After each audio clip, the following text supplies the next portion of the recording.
الحمد لله رب العالمين والعاقبة للمتقين والصلاة والسلام على سيد الأنبياء والمرسلين. أعوذ بالله السميع العليم من الشيطان الرجيم من همزه ونفخه ونفثه. بسم الله الرحمن الرحيم. يا أيها النبي، اے نبی مکرم صلی اللہ علیہ وآلہ وسلم، انا بے شک ہم نے ارسلناک آپ کو بھیجا ہے، شاہداً اس حال میں کہ گواہی دینے والا، ومبشراً اور بشارت دینے والا، ونذیراً اور ڈرانے والا، وداعیاً اور بلانے والا، اللہ اللہ تعالیٰ کی طرف، بِإِذْنِهِ اس کے اذن سے، اس کی اجازت سے، وسراجا منیرا اور سراج چراغ، منیرا روشنی کرنے والا، وبشر اور خوشخبری دے دیجئے، المؤمنین ایمان والوں کو، بِأَنَّ لَهُمْ کہ بے شک ان کے لیے، من اللہ اللہ تعالیٰ کی طرف سے، فضلاً فضل ہے، کبیرا بہت بڑا، ولا تطع اور کہنا مت مان، الکافرین کافروں کا، والمنافقین اور منافقوں کا، ودع اور چھوڑ، اذاہم ان کی اذیت کو، وتوکل اور بھروسہ کر، علی اللہ اللہ تعالیٰ پر، وکفا اور کافی ہے، باللہ اللہ تعالیٰ، وکیلا بطور وکیل۔ ابتدائی آیات میں اللہ تعالیٰ نے نبی مکرم صلی اللہ علیہ وآلہ وسلم کی صفات بیان کر کے یہ بات ہمارے سامنے واضح کر دی کہ آپ علیہ الصلاۃ والسلام کو اللہ تعالیٰ نے جو مقام، جو مرتبہ، جو شان آپ کو اللہ تعالیٰ نے عطا کی ہے، وہ مخالفین جتنے بھی بہتان باندھ لیں، جتنے بھی زبان درازی کر لیں، آپ علیہ الصلاۃ والسلام کا کچھ بھی بگاڑ نہیں سکتے، کیونکہ اللہ رب العالمین نے آپ کو اتنے اعلیٰ مقام عطا کیے ہیں۔ اور اس میں اللہ رب العالمین نے جو صفات بیان کی ہیں، اس سے آپ علیہ الصلاۃ والسلام کا جو فرض منصبی ہے وہ بھی واضح ہوتا ہے، اور اس بات کی طرف بھی اللہ تعالیٰ نے توجہ کروا دی کہ یہ آپ کو جو ہم نے مقام اور عزت دی ہے، یہ اس لیے عطا کی ہے تاکہ آپ اپنے فرض منصبی کو ادا کرتے رہیں اور لوگوں کی باتوں کی پرواہ نہ کریں۔ تو اللہ رب العالمین نے خطاب کر کے فرمایا کہ یا ایھا النبی، اے نبی مکرم صلی اللہ علیہ وآلہ وسلم، انا ارسلناک بے شک ہم نے آپ کو بھیجا ہے، شاہداً شاہد۔ شاہد اس کا معنی کیا پڑھا تھا آپ نے؟ شہادت دینے والا، گواہی دینے والا۔ شہادت دو طرح کی ہے، ایک دنیا میں اس بات کی گواہی دینا کہ اللہ تعالیٰ کے سوا کوئی بھی معبود برحق نہیں، اور دین اسلام سچا دین ہے، جیسا کہ اللہ تعالیٰ نے سورہ آل عمران کے اندر فرمایا، شہید اللہ انہ لا الہ الا ہو والملائکۃ واولو العلم قائما بالقسط لا الہ الا هو العزیز الحکیم ان الدین عند اللہ الاسلام۔ اور آخرت میں گواہی دینا، ایک تو تھی دنیا کی شہادت، اور یہ جو شہادت آپ نے دی کہ اللہ تعالیٰ کے سوا کوئی بھی معبود برحق نہیں، یہ آپ نے اپنی قول کے ساتھ بھی اور اپنے عمل کے ساتھ بھی لوگوں کے سامنے اس بات کی آپ نے گواہی دے دی۔ اور دوسری آخرت کو شہادت ہے، وہ کیا ہے کہ قیامت کے دن آپ علیہ الصلاۃ والسلام اس بات کی گواہی دیں گے کہ آپ نے اللہ تعالیٰ کے تمام پیغام امت کو پہنچا دیے تھے، جیسا کہ سورۃ النساء کے اندر اللہ تعالیٰ فرماتے ہیں، فَكَيْفَ إِذَا جِئْنَا مِن كُلِّ أُمَّةٍ بِشَهِيدٍ وَجِئْنَا بِكَ عَلَىٰ هَٰؤُلَاءِ شَهِيدًا، کہ پھر کیا حال ہوگا جب ہم ہر امت سے ایک گواہ لائیں گے اور آپ کو ان لوگوں پر گواہ لے کر آئیں گے۔ اور اسی طرح اللہ تعالیٰ نے آپ کی امت کے بارے میں فرمایا، وَكَذَلِكَ جَعَلْنَاكُمْ أُمَّةً وَسَطًا لِتَكُونُوا شُهَدَاءَ عَلَى النَّاسِ، تاکہ تم لوگوں پر شہادت دینے والوں بنو، وَيَكُونَ الرَّسُولُ عَلَيْكُمْ شَهِيدًا، اور رسول تم پر شہادت دینے والا بنے۔ اب یہاں پر بعض لوگوں نے اس کو ایک اور مفہوم دینے کی کوشش کی لفظ شاہد کو، اور اس کو کیا معنی پہنانے کی کوشش کی کہ نبی مکرم صلی اللہ علیہ وآلہ وسلم لوگوں کے تمام اعمال دیکھ رہے ہیں۔ آپ علیہ السلام ہر جگہ حاضر اور ناظر ہیں۔ کیونکہ جو بندہ کہیں پر موجود نہ ہو، کسی نے کوئی چیز دیکھی نہ ہو، تو وہ شہادت کیسے دے سکتا ہے؟ کہتے ہیں گواہی دینے کے لیے اس جگہ پر موجود ہونا ضروری ہے، اس جگہ پر جو معاملہ پیش آیا ہے اس معاملے کو دیکھنا ضروری ہے۔ تو لہٰذا نبی علیہ السلام تمام لوگوں کے اعمال دیکھ رہے ہیں، آپ ہر جگہ حاضر اور ناظر ہیں۔ لیکن یہ مفہوم انتہائی غلط ہے۔ کیونکہ یہاں پر اللہ رب العالمین نے خود وضاحت پیش کر دی ہے کہ انبیاء کرام علیہم السلام اور خاص طور پہ رسول مکرم صلی اللہ علیہ وآلہ وسلم وہ کس بات کی گواہی دیں گے کہ انہوں نے اللہ کا پیغام اللہ کے بندوں تک پہنچا دیا ہے۔ اس بات کی گواہی نہیں دیں گے کہ ہم بندوں کے اعمال دیکھ رہے تھے، ہم ان کے بارے میں گواہی دیتے نہیں، جیسا کہ اللہ تعالیٰ نے سورہ مائدہ کے اندر بیان فرمایا کہ یوم یجمع اللہ الرسل فیقول ماذا اجبتم، کہ جب قیامت کے دن اللہ تعالیٰ تمام رسولوں کو جمع کر کے سوال کریں گے، پوچھیں گے ماذا اجبتم، تمہیں کیا جواب دیا گیا تھا جب تم میرا پیغام لے کر گئے تھے؟ قالو، تو کیا کہیں گے؟ لا علم لنا، ہمیں کچھ علم نہیں، انک انت علام الغیوب، بے شک تو ہی چھپی باتوں کو بہت خوب جاننے والا ہے۔ یعنی ہمیں نہیں پتہ کہ لوگوں نے ہمارے پیغام کے بعد کس طرح کی زندگی گزاری ہے، لا علم لنا، ہمیں کوئی علم نہیں۔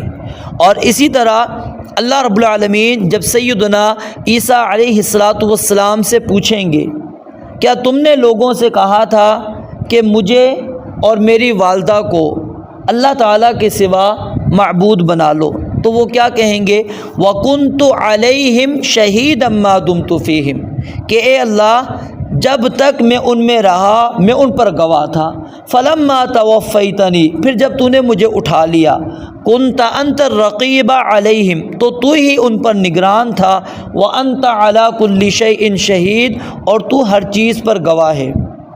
تو یہ آیات اس بات کی واضح دلیل ہیں، صریح دلیل ہے کہ انبیاء کرام علیہم السلام لوگوں کے اعمال پر گواہ نہیں ہوں گے۔ پھر سوال یہ پیدا ہوتا ہے کہ وہ کس چیز کی گواہی دیں گے؟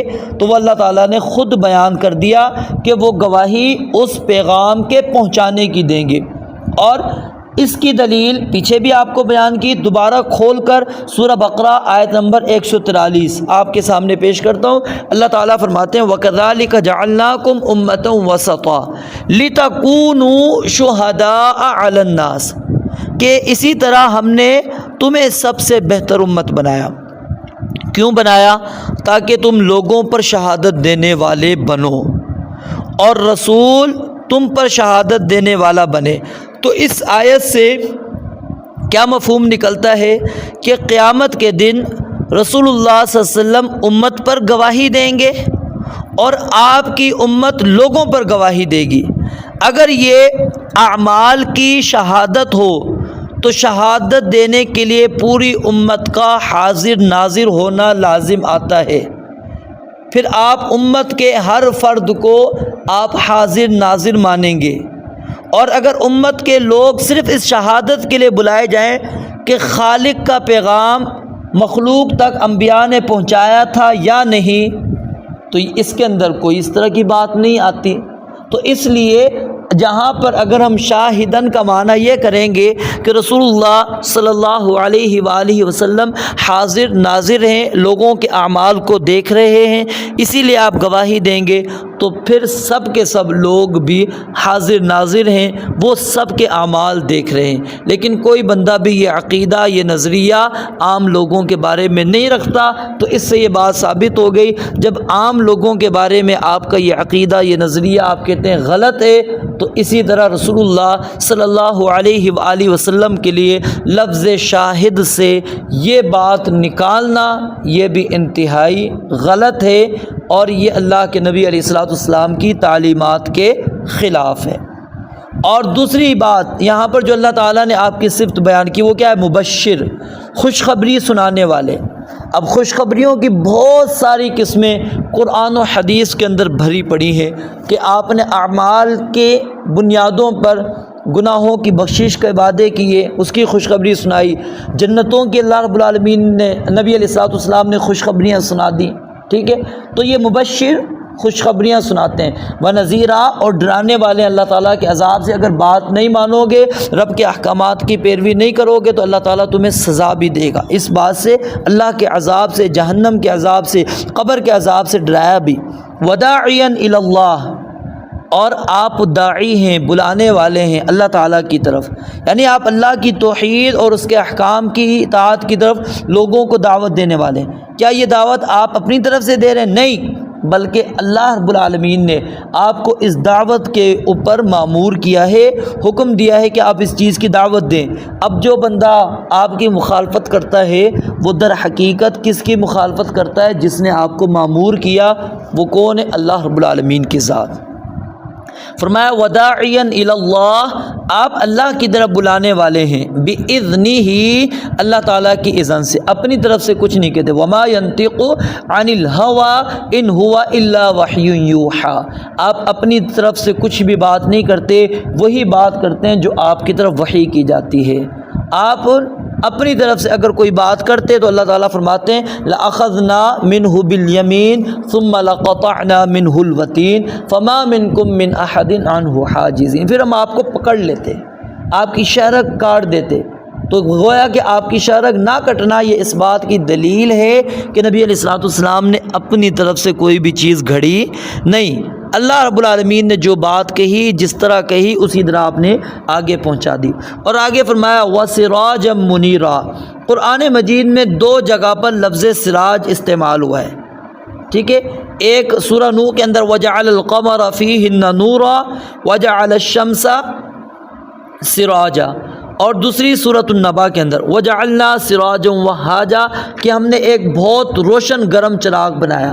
تو یہاں پر سوال یہ پیدا ہوتا ہے رسول مکرم صلی اللہ علیہ وآلہ وسلم کو سراج منیر کیوں اللہ رب العالمین نے فرمایا؟ کیونکہ اللہ تعالیٰ نے آپ کو لوگوں کے کفر و شرک کی ظلمتوں سے نکال کر ایمان کے نور کی طرف لانے کا ذریعہ بنایا ہے۔ یعنی جس طرح سورج کو رات کی تاریکی ختم کر کے روشنی کا ذریعہ بنایا، اسی طرح آپ کو لوگوں کے کفر و شرک سے کی ظلمتوں سے نکال کر ایمان کی طرف لانے کا ذریعہ بنایا۔ اب یہاں پر ایک اور سوال یہ پیدا ہوتا ہے کہ آپ کو چاند کے ساتھ بھی تو تشبیہ دی جا سکتی تھی۔ اس کی ایک وجہ یہ بھی ہے کہ سورج کے ساتھ آپ کو اس لیے تشبیہ دی گئی کیونکہ رات کی تاریکی میں اگر چاند جب روشن ہوتا ہے تو اس کے باوجود ہمیں آگ جلانی پڑتی ہے، مشعلیں جلانی پڑتی ہیں، لائٹیں جلانی پڑتی ہیں، لیکن جب دن ہوتا ہے تو آپ کیا لائٹ جلاتے ہیں؟ نہیں، چراغ کی ضرورت ہی نہیں رہتی۔ تو گویا کہ اس طرف اشارہ ہے کہ رسول اللہ صلی اللہ علیہ وسلم کی آمد کے بعد اب قیامت تک کوئی اور نبی نہیں آنے والا، کسی نبی کی کوئی ضرورت نہیں، کسی ولی کی کوئی ضرورت نہیں، نہ ہی اللہ کے نبی علیہ السلام کے علاوہ کسی اور کی اتباع کی جائے گی۔ یعنی اب قرآن و حدیث کے ہوتے ہوئے کسی امام کی پیروی کرنا، کسی بزرگ کی پیروی کرنا، کسی پیر کی تقلید کرنا، اس کی کوئی گنجائش نہیں نکلتی۔ وداعیا الی اللہ بإذنہ وسراجا منیرا وبشر المؤمنین، اور فرمایا کہ آپ ایمان والوں کو خوشخبری دے دیجیے، خوشخبری دے دیجیے کس چیز کی؟ بأن لہم من اللہ فضلا کبیرا، کہ اللہ رب العالمین نے ان کے لیے اپنی طرف سے بہت بڑا فضل تیار کیا۔ فضل کا معنی ہی کیا ہوتا ہے؟ زائد، اور ایک معنی برتری، ٹھیک ہے؟ یعنی اللہ رب العالمین نے فضیلت بخشی ہے، اور اس امت کو اللہ رب العالمین نے تمام امتوں پر ایک فضیلت بخشی ہے۔ صحیح بخاری کی روایت موجود ہے، نبی علیہ الصلاۃ والسلام نے فرمایا تم سے پہلی قوموں کے مقابلے میں تمہارا عرصہ اتنا ہے جتنا عصر سے غروب آفتاب تک۔ اہل تورات کو تورات دی گئی، انہوں نے کام کیا، جب وہ دوپہر ہوئی تو وہ تھک کر رہ گئے تو انہیں ایک ایک قرات دیا گیا۔ پھر اہل انجیل کو انجیل دی گئی، انہوں نے عصر کی نماز تک کام کیا، پھر تھک کر رہ گئے، انہیں بھی ایک ایک قرات دیا گیا۔ پھر ہمیں قرآن مجید دیا گیا تو ہم نے سورج غروب ہونے تک کام کیا تو ہمیں 2 قرات دیے گئے۔ تو دونوں کتابوں والے کہنے لگے اے ہمارے رب، تو نے انہیں 2 قرات دیے اور ہمیں ایک ایک قرات دیا، حالانکہ ہم نے زیادہ کام کیا ہے۔ تو اللہ رب العالمین نے فرمایا کیا میں نے تمہاری مزدوری میں کچھ کمی کی ہے؟ انہوں نے کہا نہیں۔ پھر اللہ رب العالمین نے فرمایا یہ میرا فضل ہے، میں جسے چاہتا ہوں دے دیتا ہوں۔ تو یہ اللہ رب العالمین نے ہمیں مقام عزت دے دی۔ تری الظالمین مشفقین مما کسبوا وهو واقع بهم والذین آمنوا وعملوا الصالحات فی روضات الجنات لهم ما یشاءون عند ربهم ذالک هو الفضل الکبیر۔ اللہ کہتے ہیں یہ بہت بڑا فضل ہے۔ اور اگلی آیت کے اندر اللہ تعالیٰ نے وہی مضمون بیان کیا جو ہم سورت کے آغاز کے اندر پڑھ چکے تھے کہ یا ایھا النبی اتق اللہ ولا تطع الکافرین والمنافقین، کہ آپ نے کافر اور منافقین کی بات نہیں ماننی۔ یہاں پر بھی اللہ تعالیٰ یہی بات کہتے ہیں ولا تطع الکافرین والمنافقین، آپ نے کافر اور منافقین کی باتوں کو نہیں ماننا۔ ودع اذاہم، اور جب آپ ان تک دین کے پیغام کو پہنچائیں گے، اللہ کے احکامات کو پہنچائیں گے تو وہ آپ کو تکلیفیں دیں گے۔ لَتُبْلَوُنَّ فِي أَمْوَالِكُمْ وَأَنفُسِكُمْ، اللہ فرماتے ہیں وہ ضرور تمہیں اپنے مالوں اور اپنی جانوں میں ضرور آزمائے جاؤ گے تم۔ وَلَتَسْمَعُنَّ مِنَ الَّذِينَ أُوتُوا الْكِتَابَ مِنْ قَبْلِكُمْ، اور یقیناً تم ان لوگوں سے جنہیں تم سے پہلے کتاب دی گئی ان سے سنو گے۔ وَمِنَ الَّذِينَ أَشْرَكُوا، اور ان لوگوں سے بھی جنہوں نے شرک کیا، کیا سنو گے؟ اذًا کثیرا، بہت سی ایذا۔ وَإِن تَصْبِرُوا وَتَتَّقُوا، اگر تم صبر کرو گے، تقوی اختیار کرو گے، فَإِنَّ ذَلِكَ مِنْ عَزْمِ الْأُمُورِ، تو یہ انتہائی ہمت کے کاموں میں سے۔ تو اللہ رب العالمین نے فرمایا منافقین اور کافروں کی باتوں کی پرواہ نہ کرنا، آپ اللہ تعالیٰ کے پیغام کو آگے پہنچانا ہے۔ وہ تکلیفیں دیں گے، ان کی تکلیفوں پر صبر کرو۔ ودع اذاہم، ان کی تکلیفوں کو چھوڑ دے۔ وتوکل علی اللہ، اور اپنے سب کام اللہ رب العالمین کے سپرد کر دے، کیونکہ جو کام اللہ رب العالمین کے سپرد کر دیے جائیں تو اللہ تعالیٰ پھر اس کے لیے کافی ہو جاتا ہے۔ اس لیے فرمایا وکفیٰ باللہ وکیلا، اللہ رب العالمین وکیل کی حیثیت سے کافی ہے۔ تو گویا کہ یہاں پر نبی علیہ الصلوۃ والسلام کو ان کے جو فرض منصبی ہیں ان کی طرف بھی اللہ رب العالمین نے اشارہ کر دیا، اور ہمیں آپ کی جو حیثیت ہے وہ بھی آپ ہمارے سامنے بیان کر دی کہ کیا میں نے مقام، کیا عزت، کیا رفعت میں نے اپنے نبی کو عطا کی ہے، تاکہ ہم آپ علیہ الصلوۃ والسلام کی وہ شان، وہ رفعتیں اپنے ذہن میں رکھیں اور اس کے مطابق پھر نبی علیہ الصلوۃ والسلام کی اتباع کریں، اور آپ کی جو مقام اور عزت اللہ تعالیٰ نے آپ کو دیا ہے، آپ کے ہوتے ہوئے کسی اور کی پیروی کرنا یہ انتہائی ظلم اور زیادتی ہوگی۔ رب العالمین سے دعا ہے اللہ تعالیٰ سمجھنے، عمل کرنے کی توفیق عطا فرمائے۔ وآخر دعوانا ان الحمد للہ رب العالمین۔